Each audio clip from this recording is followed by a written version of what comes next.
What's up, everybody? It's the Digital World Podcast, and we're gonna go over some definitions of inflation.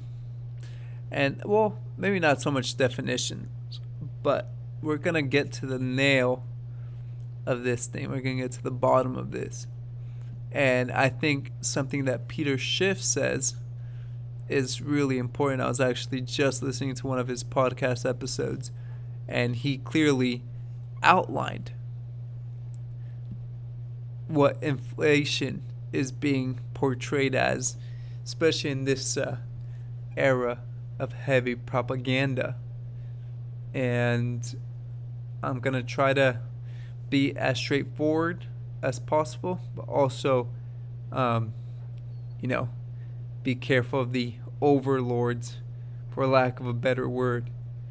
Okay, because this is going to be a very interesting topic, and I think it's necessary that we all stay informed about this. So, if you have any comments, any questions, go ahead and put them in the chat, and I will get to them as soon as possible.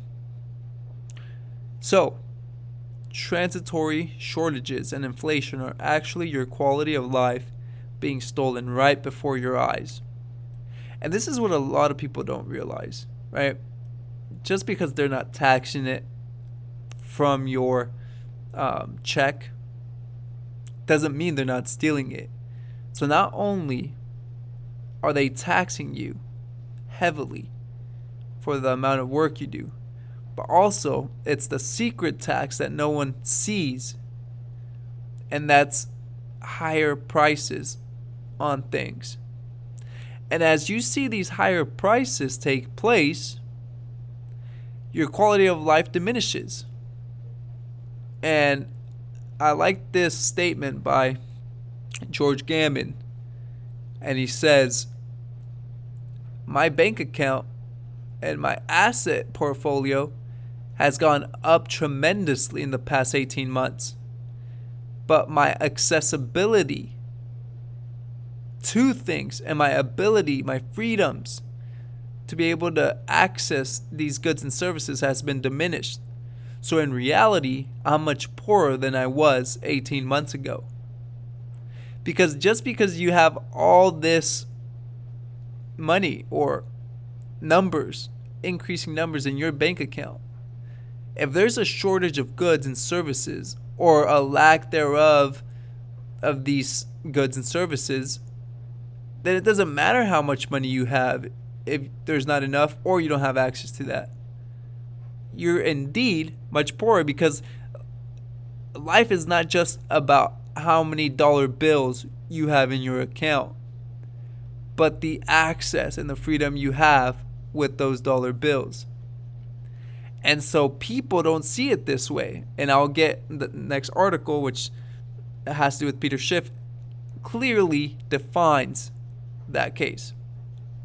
Here it says, there's no doubt our country has all of a sudden slipped into the most precarious state we've been able to readily confirm with our own two eyes in decades. We are suffering from runaway inflation. We have a monstrous labor shortage, and products we normally would have abundant access to are missing from store shelves. Case in point of what I was just saying. The country doesn't produce anything anymore. Well, look at the ports. Hello? Look at the ports. We have doubled our central bank's balance sheet in under 2 years, and the money supply has gone parabolic. Now, I want you to remember this, okay? We've doubled our central bank's balance sheet in 18 months, and the money supply has gone parabolic, okay? So you have more money chasing the same goods and services, or even less goods and services. That's supply and demand. The less supply you have and the higher demand you have, the higher the price. And here it's talking about like the issues and who is, according to the Washington Post op-ed, is apparently to blame and shame ourselves for being greedy and assuming that we have ever deserved such a quality of life to begin with. Oh my goodness. So, I'm not going to go ahead and finish this, but Here it says, in a photo of empty store shelves, very similar to the ones I used to effectively make my arguments that the U.S. is turning into a third world country. That accompanies an argument that it's time for some new, more realistic expectations, as Americans' expectations of speedy service and easy access to consumer products have been crushed like a styrofoam container in a trash compactor. Folks, when this next crisis hits, it's going to be, I do believe this is going to be unlike anything that has been experienced in recent history. And the reason I say that is because you look at the charts, and if you don't follow Blockchain Backer, he also posts some charts about the stock market, the S&P 500 and the Dow Jones, and a bubble. And the charts tell you the story, but the bubble that's being done, that we're in currently, is outrageous, and the coming decline is inevitable. And when that happens, look at what happened back in the Great Depression. People were selling all their things. They were heavily leveraged to the T in these markets, and we're seeing people heavily leveraged, and everyone thinks they can make a quick buck off the market. And I'll tell you this one thing. I believe that this market has, and I'm a believer in the charts and what they say and how much is left. Now, whether this happens sooner or it happens later or in a different form than we expect, nevertheless, I do believe it's still going to happen. And that's why you got to start seeing how all these things are feeding into that cycle. Now, inflation. This is Peter Schiff, and he talked about this in his podcast. It was an excellent podcast that he did. He says, when talking heads and politicians talk about inflation, then they tend to make distinctions between food inflation or energy inflation or wage inflation. He says in this clip from his podcast, he says that this isn't the right way to look at inflation. There's only one type of inflation, and the Federal Reserve is the source of it. So if the central bank can go ahead and distract people from the actual root cause of inflation, the better off it'll be. Because then people are stuck blaming someone else when the real culprit is at the central bank. See, they have always some kind of word that they want to use to preface inflation, but that really just lets the Federal Reserve off the hook for creating the inflation. Because if they say we have food inflation, well, now people want to blame the farmers. They're doing something. If it's wage inflation, then they want to blame workers or the unions or whatever it is they want to blame. But in reality, this blame does belong to the Fed. And the only way that all prices could go up is only if this central bank creates that and creates this inflation. If there are supply bottlenecks in, let's say, one particular commodity, and that price of the commodity goes up, right? The price of some other commodity is going to go down, or some other service, to offset that, because there's only a certain amount of money in the economy. And if you spend more on one thing, then you've got to spend less on something else. It's the simple economic idea of supply and demand, and also where that money flows to. So if you want to get the price of everything to go up, then the government has to create inflation, right? Because you're creating now more money to chase the same goods and services that are already there. And that's why everything, he's saying, is going up. Because of all this created trillions of dollars from thin air. But forbid you go ahead and do that yourself, then it's a crime. It's a crime. And he says, the bottom line is you never want to say wage inflation or goods inflation. It's just inflation. It's monetary inflation. That's all it is. That's what's being inflated. the supply of money. And so that's why we're seeing prices go up. And he says that the part of the problem is that many people in the financial media don't even understand what inflation really is. The question is, he says, why don't they know the real meaning of inflation?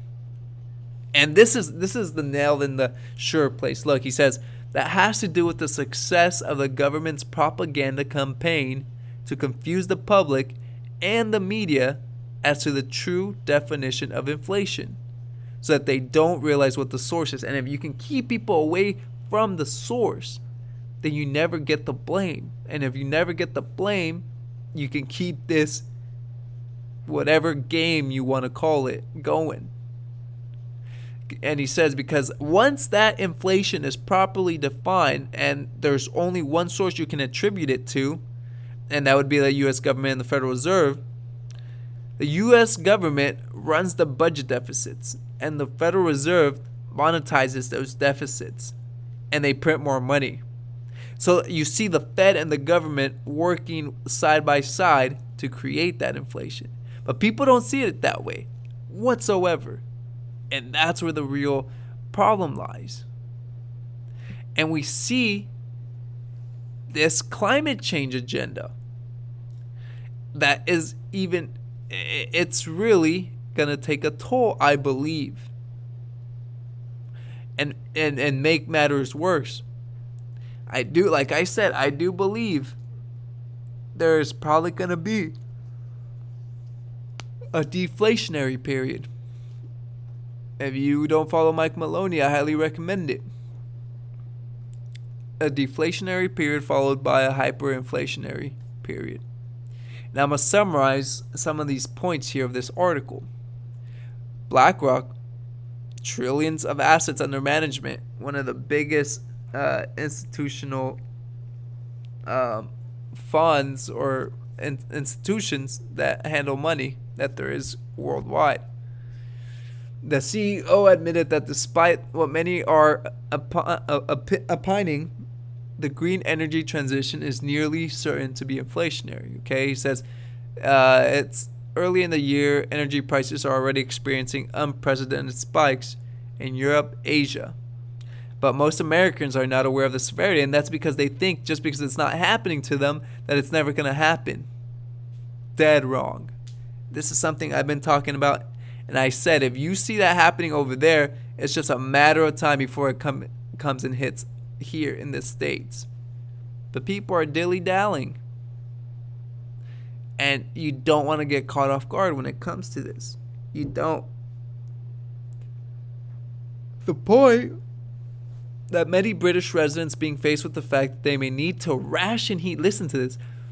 British residents being faced with the fact that they may need to ration heat and could be faced with the chilling reality that lives could be lost if this winter is as cold as forecasters are predicting.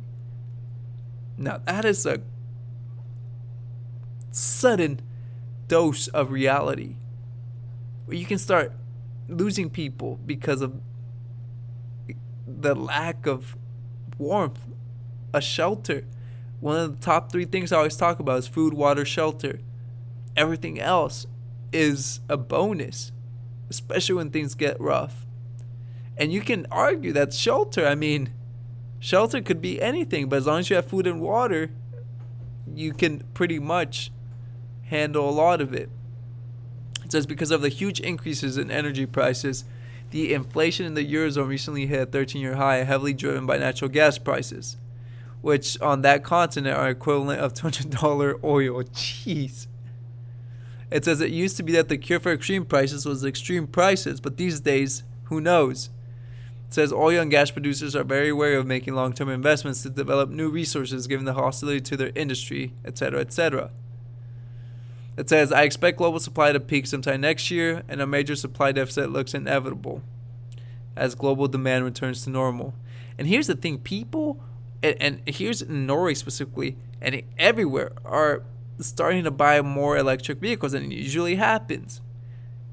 But they don't realize that those vehicles are still, the demand for oil doesn't decline.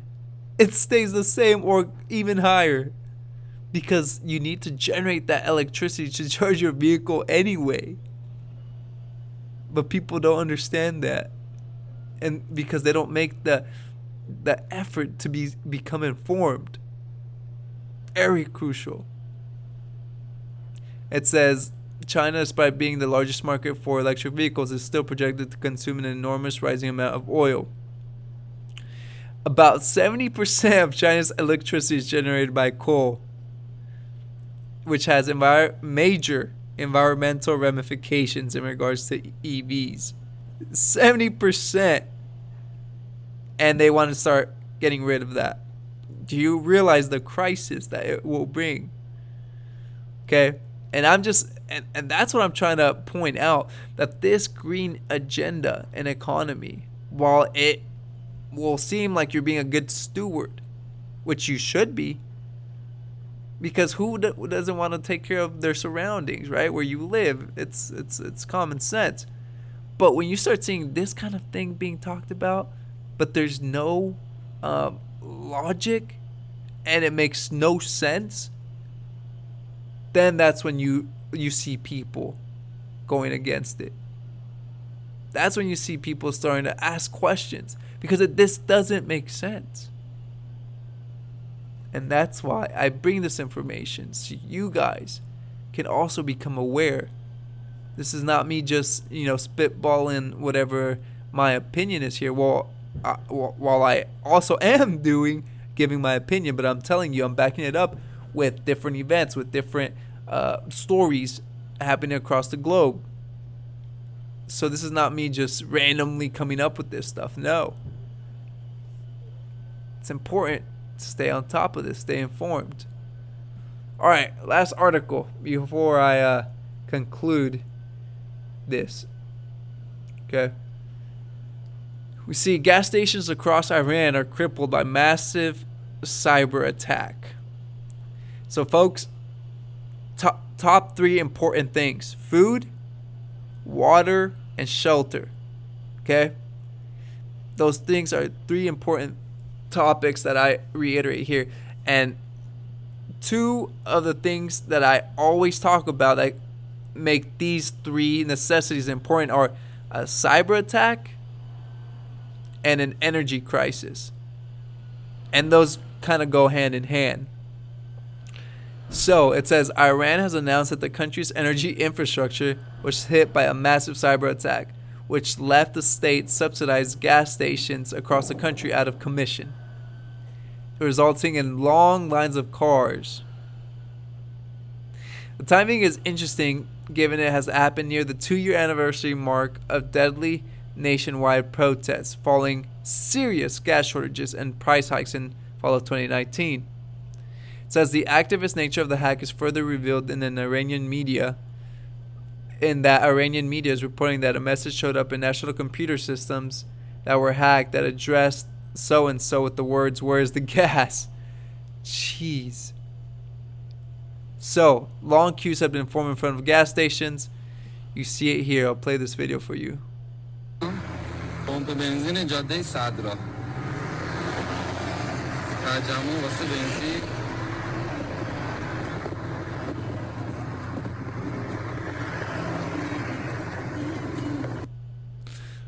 So, what happens when a massive cyber attack hits the grid in a first world country like the US?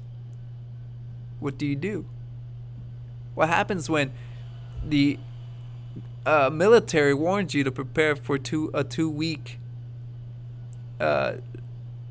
blackout, like the Austrian military warned its citizens? And first of all, military being involved in warning about certain things, that kind of raises an eyebrow, doesn't it? What happens when this comes to a city near you, or a town near you, or a state near you? Then what? What do? Have you been preparing? Have you been aware? Do you know what things are important? Food, water, shelter. Right? And like I said, shelter is negotiable because as long as you got the food and water, shelter could be, anything you can survive under. So, with all this being said, guys, I hope this episode has brought you value. That's what I aim to do every day that I'm here. I hope that you guys are aware and make other people aware, because this is the reality of things, right? And obviously, things are serious, but take time to appreciate and have fun with those around you, but also keeping in mind that this is no laughing matter here, and this is at the door. So it's very important to keep that in mind. And I know you guys, as subscribers to this channel, don't take it for granted and are fully aware of the situation. So, like and subscribe, comment below, let me know your thoughts. I appreciate you guys tuning in, and this the